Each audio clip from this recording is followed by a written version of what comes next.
My pleasure this morning is to introduce somebody whom a lot of you will know anyway from her writings. Rachel Mann has written for the Church Times for some years, but not as much as I would like. But anybody who knows her writing will know that her prose has always had an element of poetry about it.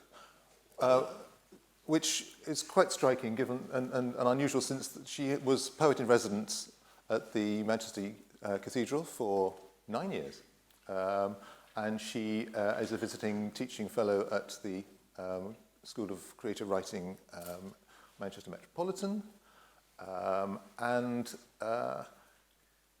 she's probably the only person who has edited a selection of Christina Rossetti's poems and written for Prog magazine.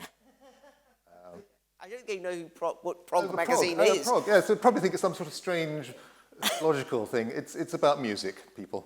Okay, well that I might explain later on. Let me tell you about this morning, because Rachel has just produced strangely her first book of poems, and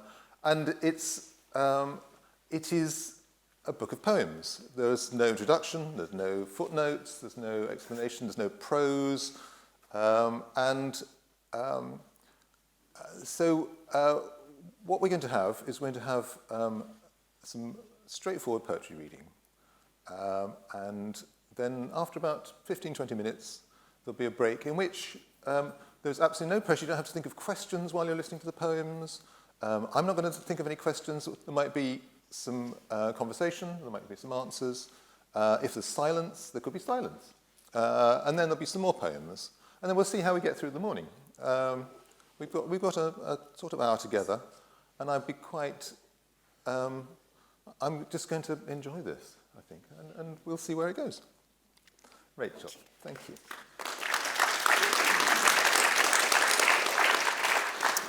Thank you, and thank you all for coming here this morning. I was saying to Paul before we came down that the truth is that poetry struggles for an audience often, certainly the kind of astringent contemporary poetry I write, and I'm just thrilled to see so many of you here this morning.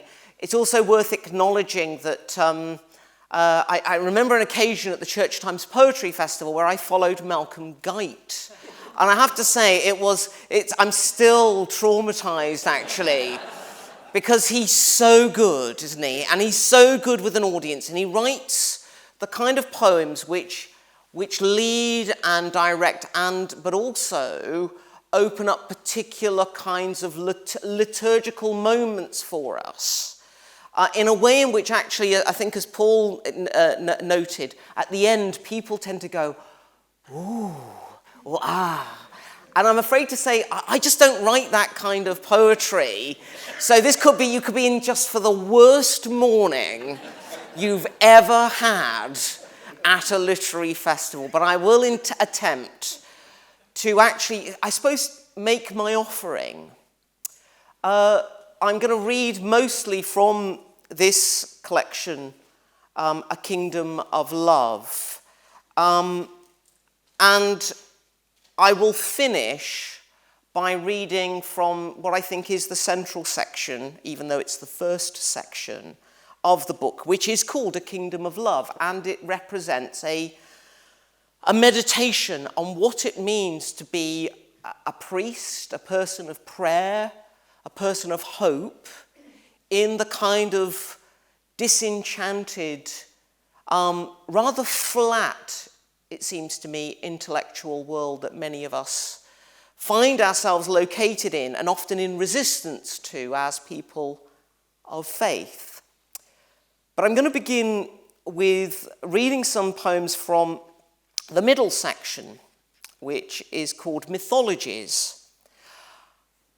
I am absolutely fascinated by and enraptured with the possibilities of myth, by which I mean not simply stories but the kind of things that we use to tell our lives and our community's stories, in the foundational possibilities of who we are. And so this middle section is me wrestling with some ancient myths, some drawn from Greek stories, some drawn from Christian stories, and trying to say, what does that actually mean here and now? So I'm going to begin with a travel poem. I suspect everyone here has spent some time on the Underground in London, and I find it a mythic place. It's a place that takes us below the earth. Closer, I suppose, for those of us who love the classics, to Hades than heaven. This is called reading Ovid on the Underground. And Ovid, of course, most famous for writing the Metamorphoses, a retelling of the Greek myths. And this begins with an epitaph, loosely translated by me, about Niobe, who boasted to the gods about the beauty of her children, and the gods murdered her children in revenge. And she wept, and in some myths weeps still. There is a mountain, I think, in modern-day Turkey that's called Niobe's Mountain. Reading Ovid on the Underground. Look, Niobe comes, as beautiful as anger will let her be. Mansion house, monument, Cannon Street, bank, the electric underworld. Carriages of wrists, elbows, ripe armpits. Stand clear of the door. Words curve on all the walls. Last chance to see. 5 stars, a triumph. Pin-up faces peel. Lear stares his girls. He waits our flattery. No phases of the moon for us. No sun to mark the days. It's all show. White light, glare. At the edge of electrocution, corpse boys, corpse girls walk the tunnels and halls. Stale breath, bodies out of time, they teach me the meaning of words. Frantic fears, daughters, sons, tears, alone, gone. St. Pancras, Angel, Old Street, Moorgate, Bank. St. Pancras, do you ever hear our prayers? Our prayers are escalators.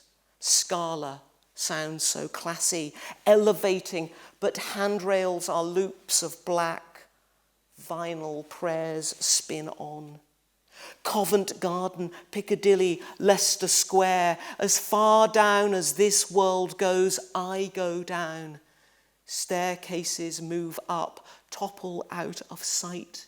Metal waterfalls, but no one believes my tears.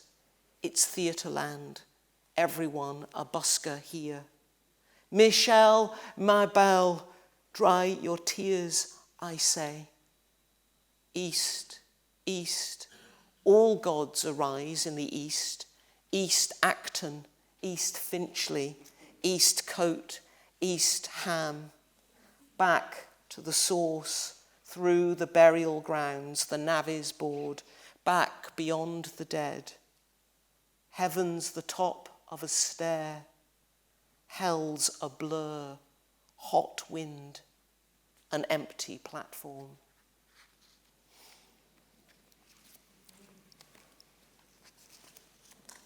I don't. That's very kind. That's very kind. That's very kind. Thank you. I've spent a lot of time on trains, and I'll read a couple of train poems. I'm very conscious that here we are, post the B word, or are we? I don't know. And this is a kind of meditation that I wrote in the midst of all of the arguments. And it references Tennyson's Idylls of the King. It's called Idylls. South of Stoke, England in the snow, only time I think it safe to speak of love of country, when coverage is incomplete. Green breaks through white, green, green, youth, promise, songs of innocence. A steel windmill spins and trees are bones. I could believe in silence beyond window glass. That's snow for you. I adore its cliches. Oh, white vacuum, reach inside. Let me take my chance. Speak of love of country while no one can hear or breathe. Passengers pass along the aisle. An attendant pours tea, hands me bacon in a roll. South, south, deeper into territory. This is England. Who can spot my fakery? My announcements, tannoy bright. Here, Arthur Baden stormed, Grail lost. Rejoice, Boudica, Gawain, Ludd. My pronouncements, facsimiles of what? Snow becomes complete. Whiteout, England. Whiteout, England. England.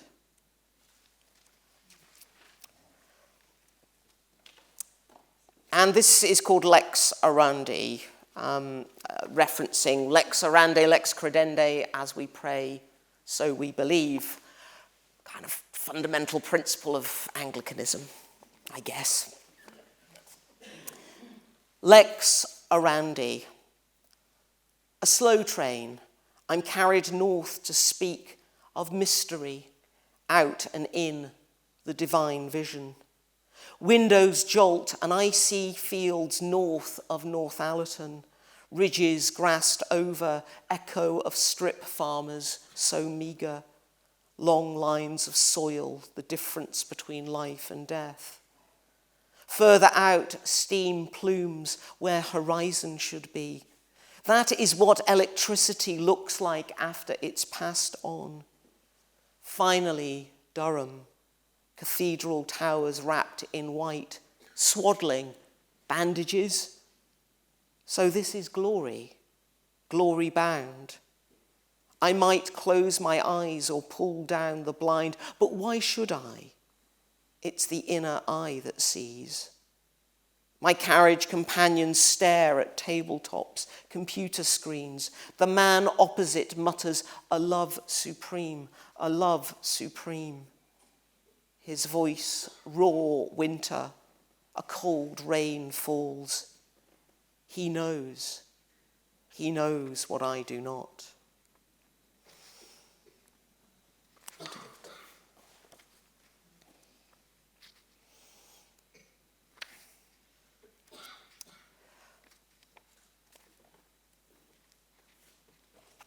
Sorry, I just want to find the right poem.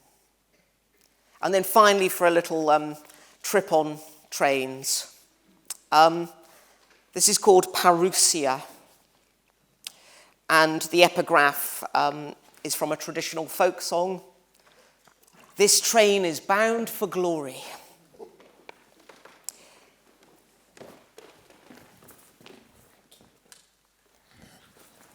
We leave the station and world grows small. Spires and steeples hold their own with terraces, Aldi, Asda, so many car parks. Prominence changes. Do I grow smaller too? Out from sky-scraped earth, I am still clay. I am clay and glass, evidence beyond doubt. finger strokes screen, such lust, such habit. My hands know what I love. A song of birds plays. My phone sings, Diliges Dominum. 16th century draws close. Thou shalt love thy God with all heart, soul, with all mind. Thou shalt love neighbour as thyself. I do get a bit obsessed with how technology plays out in our kind of modern world, and as a religious person, I mean, as you will have heard there, me, this idea, my hand knows exactly what I really love because I pick it up and I play all the time. And there are some poems in here which are about negotiating technology as a person of prayer. I'm going to read one of those in a moment, but before that, I thought it might be fun to read another comment, I suppose, on nation in relation to myth. We all know the story of Achilles, I suspect, the heel and all of that, but the great fighter who goes off to Troy and meets his doom, and how he loves Patroclus. And that love can be read in any number of ways. And in this poem, I imagine what it would be like if, rather than Troy, being the destination, what if Albion were the destination for the Greeks? So Achilles in Albion.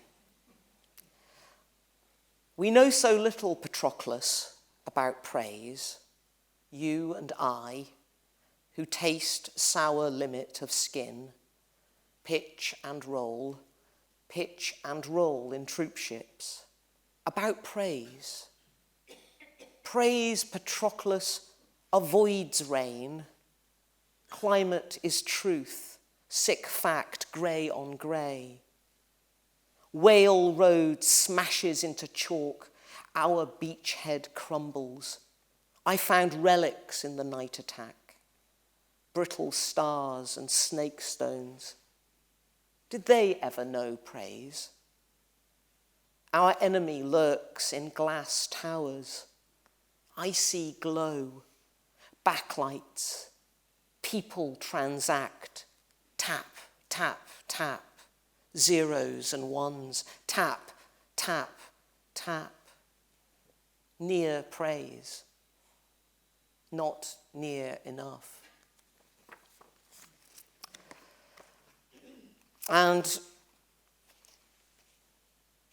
before I shut up and just see if you have thoughts, comments, which, depending on how you felt about this first section, you might think, I don't want any more of her poetry. Let's fill it up with questions.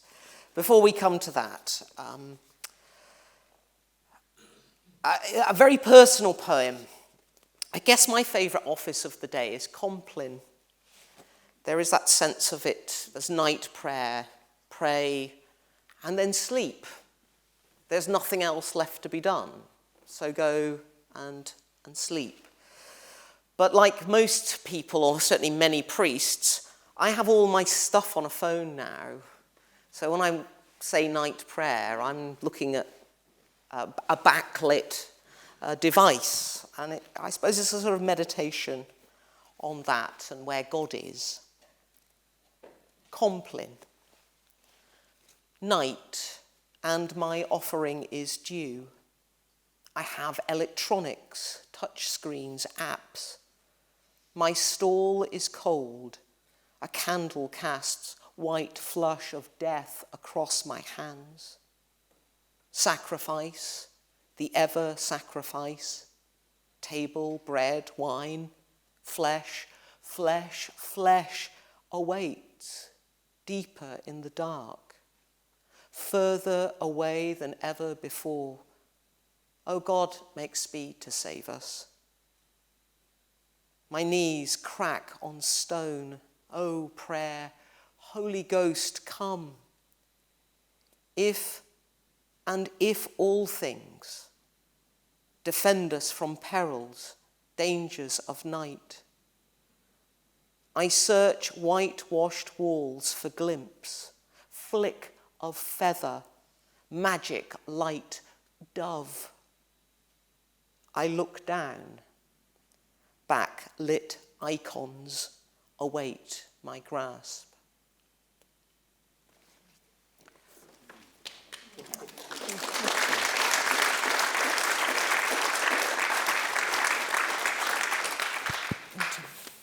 Okay, you don't have to listen to this, but this is where you just sit back in your chairs, because I think, like you, I've been concentrating quite hard on those, and so this is the relaxy bit. You don't have to worry about this. So we're just going to.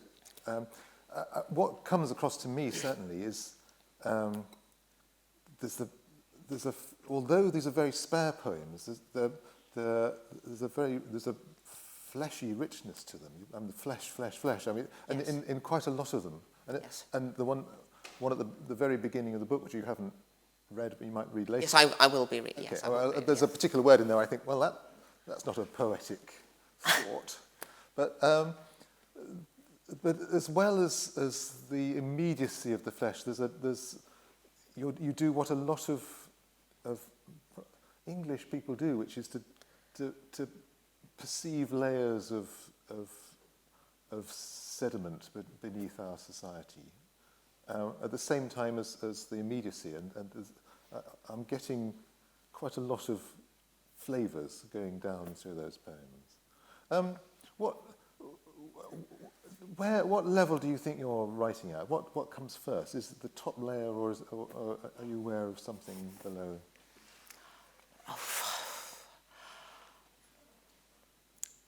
I work on the principle of, I try and write every day. I'm not trying to write poetry every day, because I think there's a particular kind of concentration and intensity which, the reality of my ministry and capacity to be that attentive just will not permit.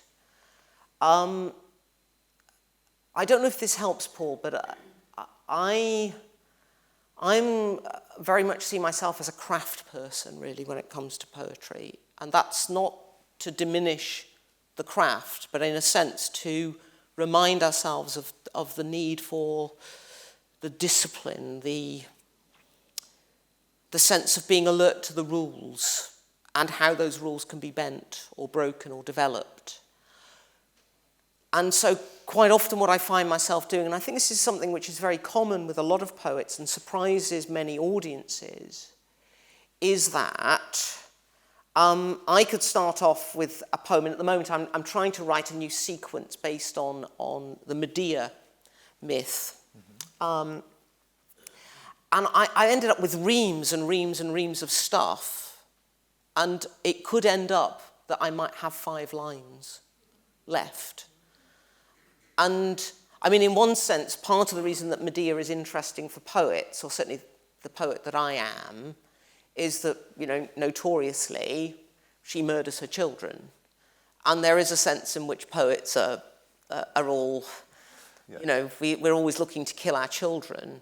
And I appreciate that has very, very unpleasant connotations. And I do not want to, upset. I'm not trying to be facetious there. But there is a sense in which that ruthlessness is required, ironically, in the spareness for me to find the layers. So the layers, I write pages and pages about Medea attending the funeral of her children, and I know that I will end up with probably no more than 20 lines within that, but it's in the editing that somehow the space is found to engage with the layers. So the poems you read just now, were they longer and they've come down to that, or did you wait until the thought was fully formed and then wrote just that? For me, always longer. The first one that I read is leaving aside the sequences, I think the longest poem. in the book. It's about 40 lines, which is not long for a poem. And that, I think, started off more like sort of 100 lines. It's just that, I mean, I think that there are some people who have that brilliance to simply say, I'm going to write a sonnet, and, 14 lines later, it's there. But that's not how I process. And I've always taken encouragement from looking back at the work of certainly a lot of 20th century poets who, when you see their manuscripts, you can see all the lines crossed out. I mean, most notoriously and famously, Eliot thought, he really had something, I think in an early draft of the Wasteland, and then Ezra Pound took a look at it and was basically sort of, that's rubbish, that's rubbish, that's rubbish. That ruthlessness, I think, is part of the precision. But I think as someone who, I see myself as a lyric modernist, so kind of in that, the lineage of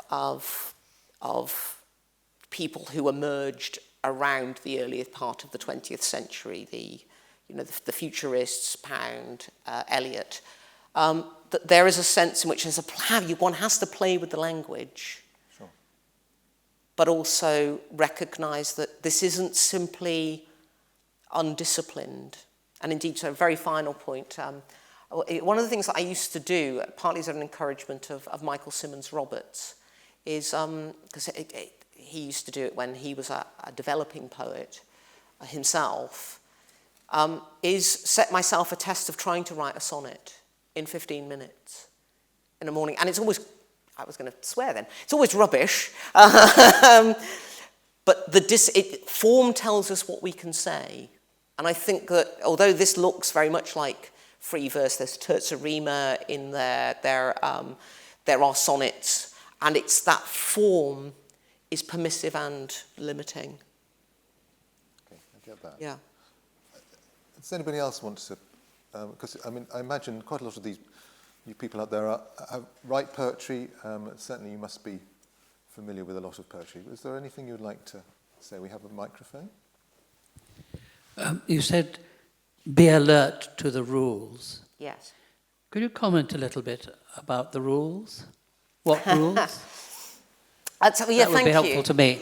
Yes, absolutely. And being alert is that's the important thing for me. I mean, I need to flag up that, like a whole bunch of what might broadly be called contemporary poets, the things which drew me to poetry weren't necessarily some of the formal rules that might apply to a Shakespearean sonnet or a Petrarchan sonnet or a sestina or an epic or a ballad. And what I've had to do, I suppose over the last 20 years in the company of better poets than I and of people who've taught me on things like a master's in creative writing is almost kind of backfill the way in which rhyming schemes can actually be liberating as well as can create sometimes the impression of verse rather than poetry. And it has to be said that there are some poets out there, the likes of Sophie Hannah, for example, many people, of course, will know now as a crime fiction writer. She's one of those people who has the capacity to work with meter, form, and rhythm. That means that she could have quite, a sort of A, B, C, D rhyming scheme throughout a poem, and it not feel arch or childish or naive. I feel like I'm just finding my way into some of that, and I hope, provided that, and here's where you can all help by buying the book. That will encourage my publisher to consider publishing another book by me. I hope that as I emerge as a more fully formed poet, that I can develop some of those formal gifts. But being alert to it, I think there's sometimes an assumption amongst people who get into contemporary poetry that there aren't rules or there aren't disciplines. And I was saying to Paul before we started that one of the exciting connections between faith and poetry for me is the concept of discipleship and discipline and how they intersect. And, I'm sufficiently old-fashioned Anglican that when people talk about discipling people or discipleship, I just go, ooh, I'm a bit panicky about that. But I do understand what it is to be a disciple, and it's about, in a sense, being in a teaching relationship. And the tradition teaches us. I think you can't, I just don't think you can write really interesting or exciting poetry without reading loads of poetry. We'll have another break in a minute, but Yeah. Can we have some more poems? Of course, absolutely. What are your thoughts? What are your thoughts? Well, I think I'm going to do something which I've only attempted once before, and that is, I'm going to attempt to read the whole of the opening section of this book, and it's called A Kingdom of Love, and there are, let me see,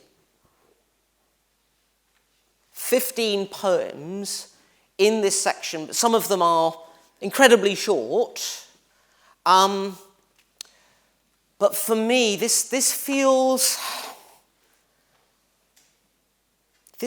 like it's me actually finding some words for something that feels profoundly true to me as a priest. And that is, as a priest, I feel I belong in liturgy. And liturgy and language and poetry have these remarkable intersections. They connect us. And as I've bored many people on many occasions over the years, just to remind us that religion and ligament have the same Latin root, religio. They connect. Religion bonds us as ligaments bind us. And this is me wrestling with the things that rightly and properly bind me as a priest into the fellowship of God. However, please do not imagine that the priest who is in this section is just me. There is, I think, in order to write poetry well, for me, there has to be this kind of forensic capacity for an analysis. And so the priest in this sequence is both me and not me. I will not explain it in any way. I'm simply going to read.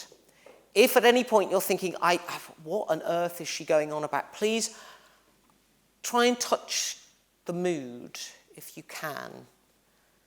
The context is a priest having buried the ashes of a person with whom they have an intimate friendship.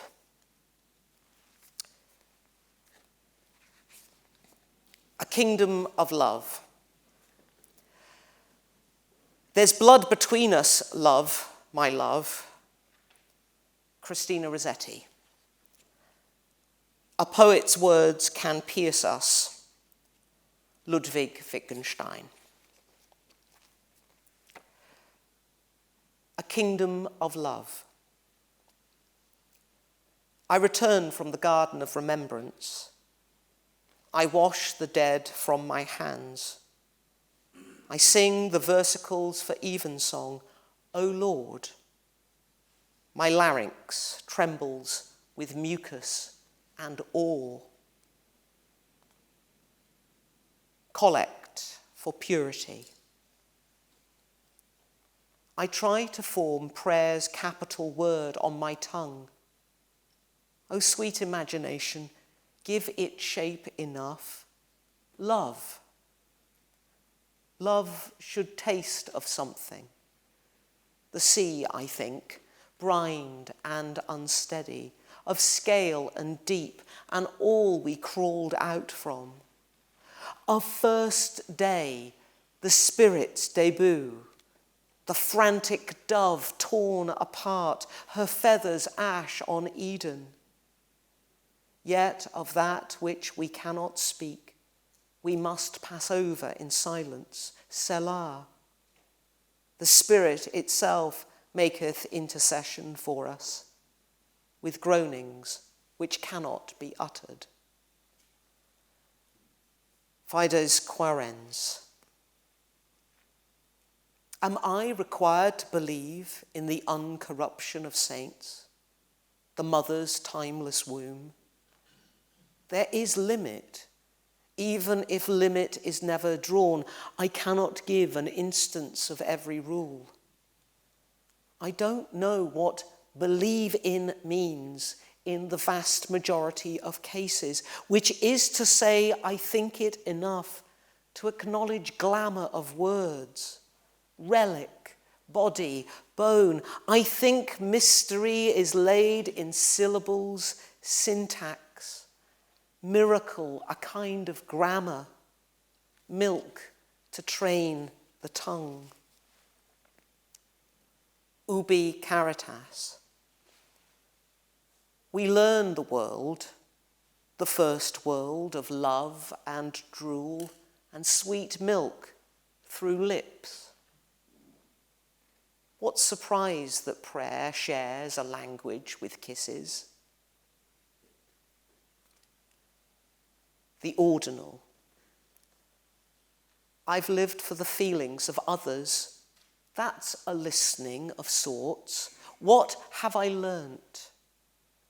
That self is bitumen, black as tar. Oh, how slowly we flow. Oh, how slowly we flow. We crack with age. I've lived for the feelings of others, a philosophy of sorts. I've heard self give up its final word, coughs and whispers in hospitals and nursing homes. Oh, how slowly we flow. Oh. The book of Genesis. Before holy or righteous, before the law, before sound was distilled, so many crossings out into Bet, Aleph, Nikud, before all that, song. Oh, to taste fricatives, damp from lip and palate, dental trills, the spirit chewed by teeth, ejected from lungs, an offering. Oh, to know before the book, decision. Should the fruit be plucked or crushed? And love, what place love? Extreme unction. I've anointed the dying, smeared oil on the book of human skin. I've seen what we're written in, creases, scars, scabs, witnessed terminal breath. I've known the final room. Christ lies, brittle on a hospital bed. Something slips free, a syllable of self, sweet trill. Deep, deep the sound goes. He sings of cross and ash. Soon it will be accomplished. He dreams of milk and drool, of bitter birth, brush of prayer on lips. He dreams of mother's kiss, secret love. My God, why have you forgotten me? Compline. Why should I not have lovers too? Which is to say, when no one else comes near, God will have to do. Prayer is the body's work, I was taught to steeple my fingers as a child, form a spire like this. Prayer ascends. It is naked. Shiver. O God, avert thine eyes. Thine eyes are multitude. Thy tongue is bitter. Credo. I am racked by assertions. God is not a name. God is love. God is. God is. A person without a name is not.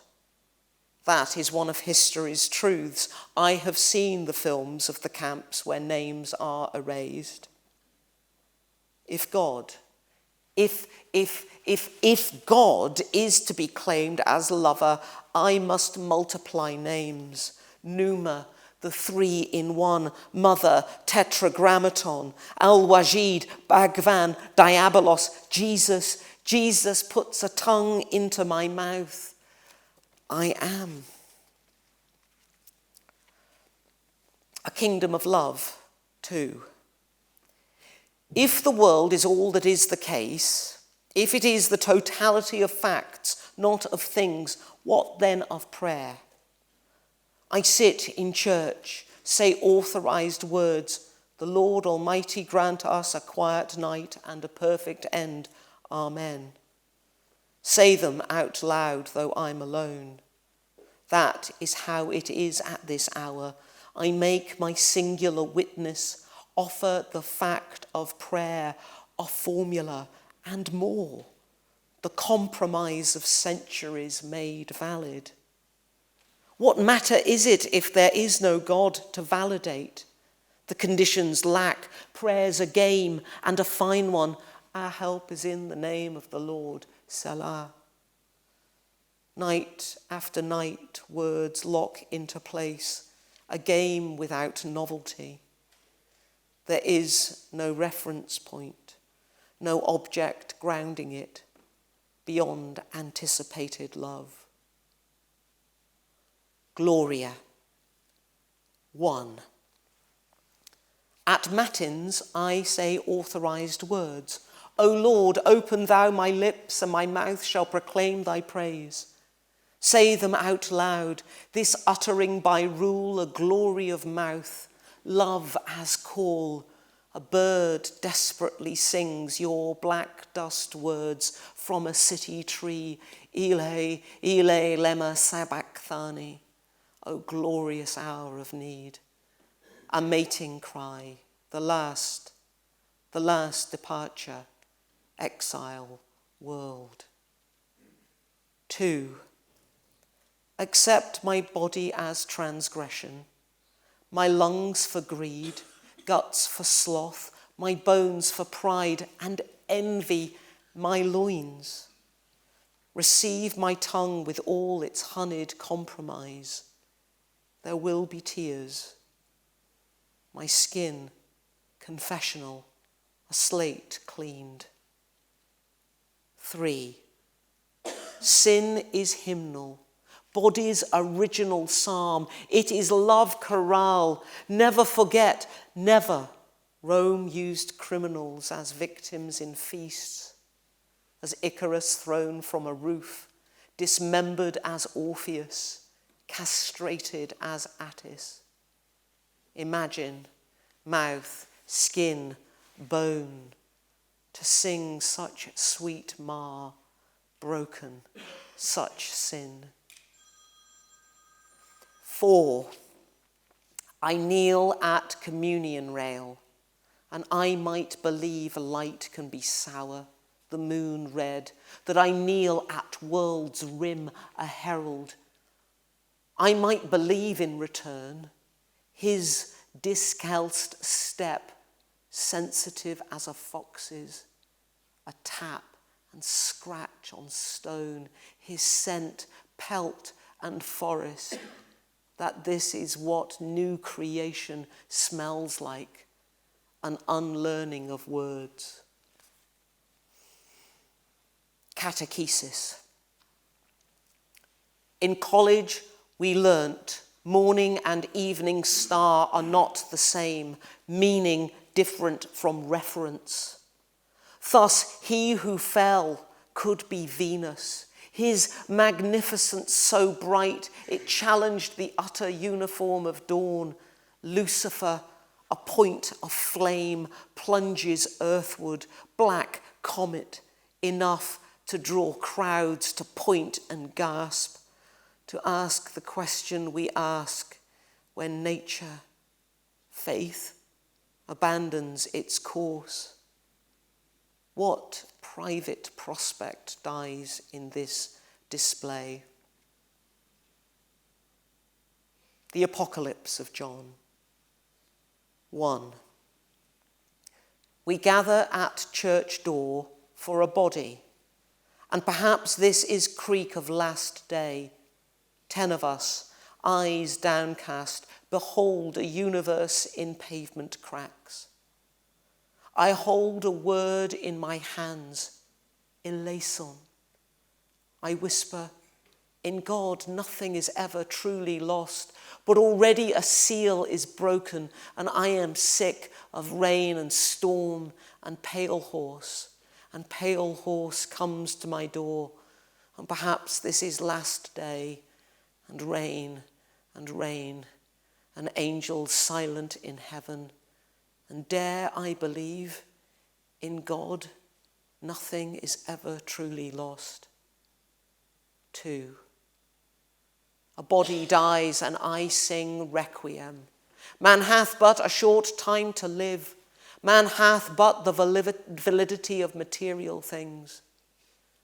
Requiem is black universe. Word is gravity. Body is praise. 3. Yet to find one's final form. Surely that's the meaning of spes contra spem. The ashes of a neighbour wait in my study for burial in a garden of grit and peonies and loam, soon to be carried a final time, soon to be earthbound, a statement in ontology, ecstatic, cool, unravelled. Corpus Christi. 1. Body crumbles into its appointed place. 2 foot by 2. Powder swirls above hole's lip. I sing my words, ashes to ashes, dust to dust. We are people of unclean hands.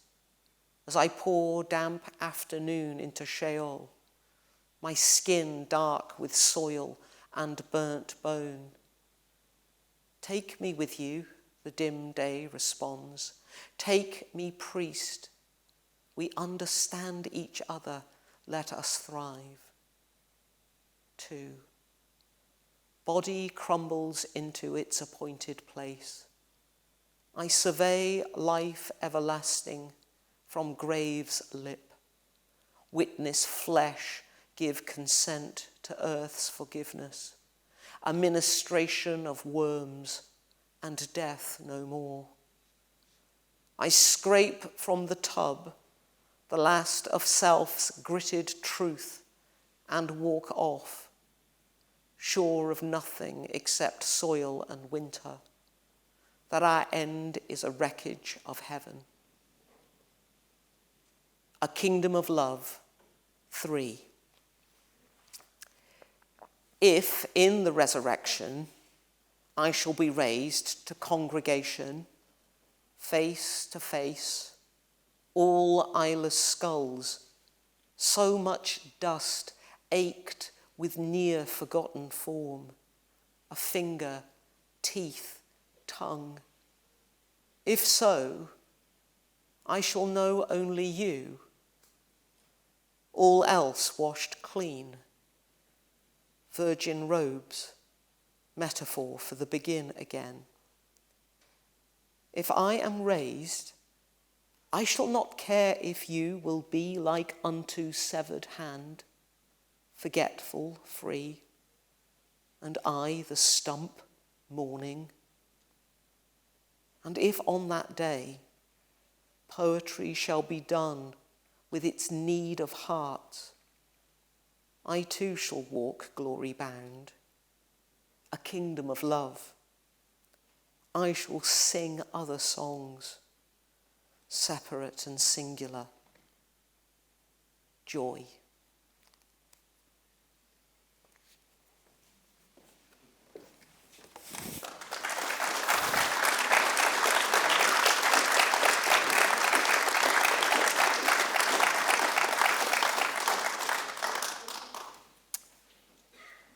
Wow.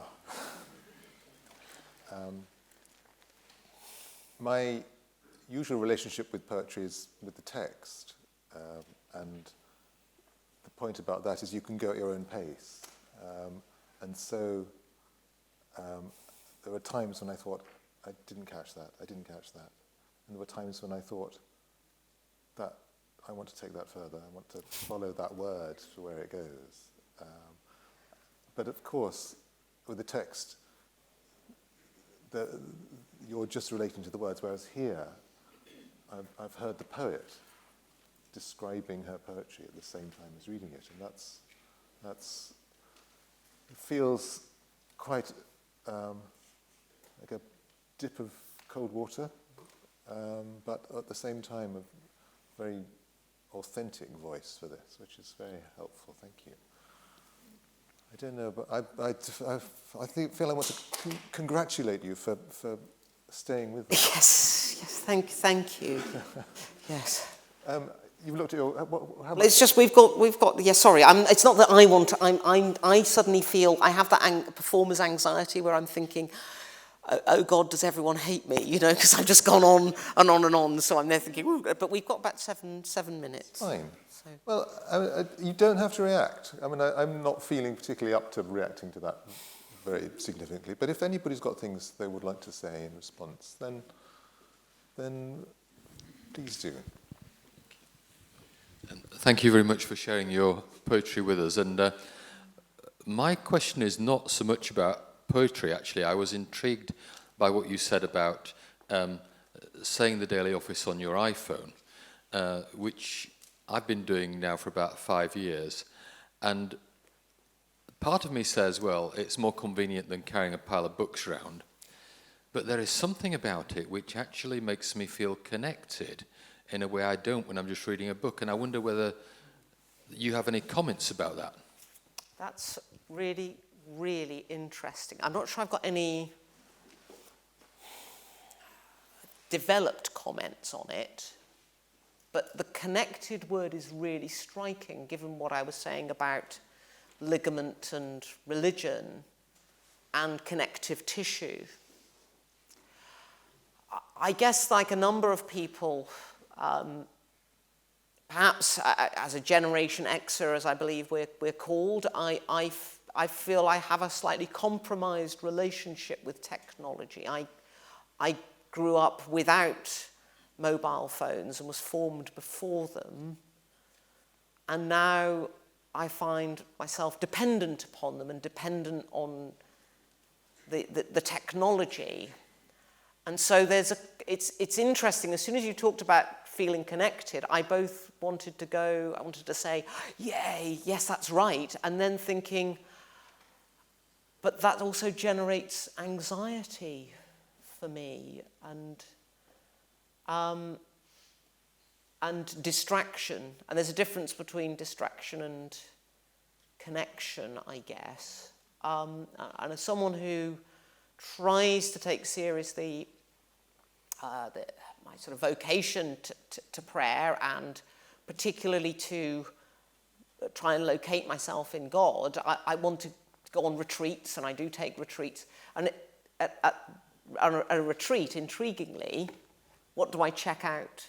Effectively, I would be delighted if I went to somewhere like St Bino's in North Wales and they had a sort of box where as soon as you cross the threshold, you have to throw your phone. Because that's what I think is the real connection. It's taking this out so that one can be closer to God. So you can hear me struggling with this, but I think there's a whole parcel of potential in that. The connection is powerful, but also I feel, ooh, is that the connection I really want? Thank you.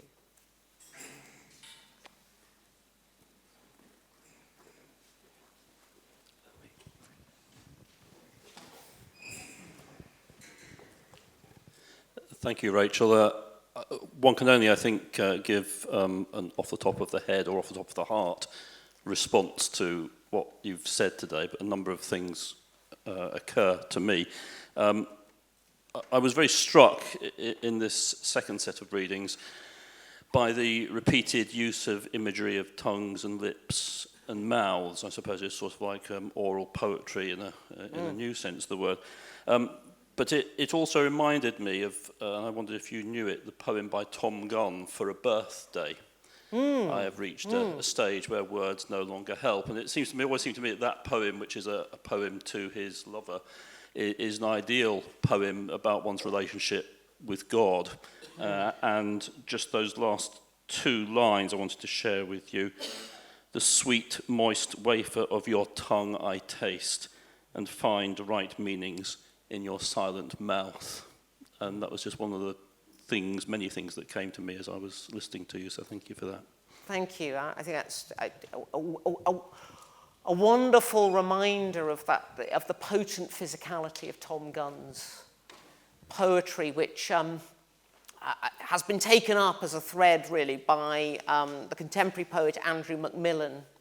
There are some people who think Macmillan is who's the son of Ian Macmillan, who's does the Verb on Radio 3. Some people who I think Andrew's poetry is too much in Gunn's shadow, but I think that there is a boldness in relating to modern technologies of identity in Macmillan's poetry. I think you'd find really interesting if you like Gunn's poetry. I was just very struck by some of the words you used in your first set of poems that you read to us, especially relating to the London Underground. But two words particularly, when you talked about the church and Aldi, and you said prominence changes. Yes. That seems to be a huge statement. Yes. I guess, in terms of the context for that, I live in Manchester. And Manchester at the moment has got this raft of skyscrapers being built. A friend described them as temples to phallic insecurity, which I think is terrific. Manchester has more skyscrapers than any other British city, leaving aside London. And that sort of sense of how distance, of course, changes perspective. And that sense of, as one travels out of Manchester city centre to where I live, which is about 3.5 miles out, the sense in which, of course, different scales appear and churches suddenly become, of course, more prominent. But what you rightly laser in on is that other implication about the way in which, of course, churches may remain significant physical structures, but their prominence in a kind of capitalistic, certainly consumeristic culture has been diminished. And, I don't know how many of you have been to a supermarket on a Sunday. I mean, I very rarely get to go, and when I do, I always hide my dog collar because I sort of feel a kind of shame. There are times, unfortunately, where I feel I have to go and get something. And it is fascinating to see how the supermarket is a place of devotion and worship. And of course, I'm not trying to suggest that, in our current highly pressurized times, people should be judged actually for going to a supermarket on a Sunday. The fact is, many people have the kind of busy lives where Sunday is the only time they can actually go and do a shop. But thank you for that. And there is it was quite deliberate. And isn't it fascinating how 2 words in poetry can, I think as Paul was gesturing towards, sort of open up potential vistas. But of course, in a train poem, there is a sense in which one has to just sort of clatter on. Can't spend too much time dwelling on something. One has to go to the next station. We have time, I think, for one more question or observation down here. Thank you. More of an observation, really.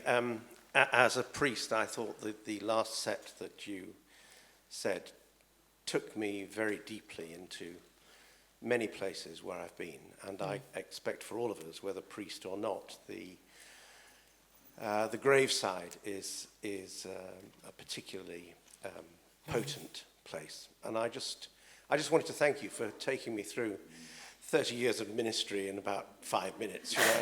I'll spend the next few weeks recovering, but I still want to thank you for it. Thank you very much. Thank you. And can I just, this is perhaps as a final comment, it's sort of at the risk of sounding rather silly and comedic. I'm a member of a body called the Faith and Order Commission, which is a sort of the Church of England's theological advisory board.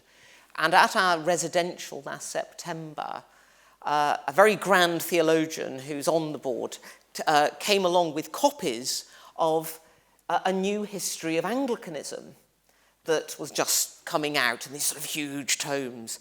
And this book had just come out. And a bishop who shall remain nameless said, I note, Rachel, that you've written a history of Anglicanism in here, and it comprises about 25 lines. So I just thought that was very amusing to think that a poet's take on the history of Anglicanism is essentially, that's my brief history of Anglicanism, whereas a theologian wants to produce a 10-volume set. So there you go. Thank you. Rachel, thank you very much. This is a personal observation. I'm reminded of my son, who's just finished 3 years at Leeds College of Music as a jazz drummer, though he's now playing the bass guitar. For you. But what he has inside him is an astonishing amount of musical theory, which, when he's playing jazz, you don't see at all, but is there somehow. And I think, again, your years of being a poet and teaching poetry and the discipline of that, but also as a priest as well. I can feel there's that skeleton inside what you say, but it gives me a confidence in what you say, but there's the music as well, which is the free music which I'm hearing, and it's been a great privilege to hear that directly from your lips. Thank you. Thank you very much, ladies and gentlemen. Thank you.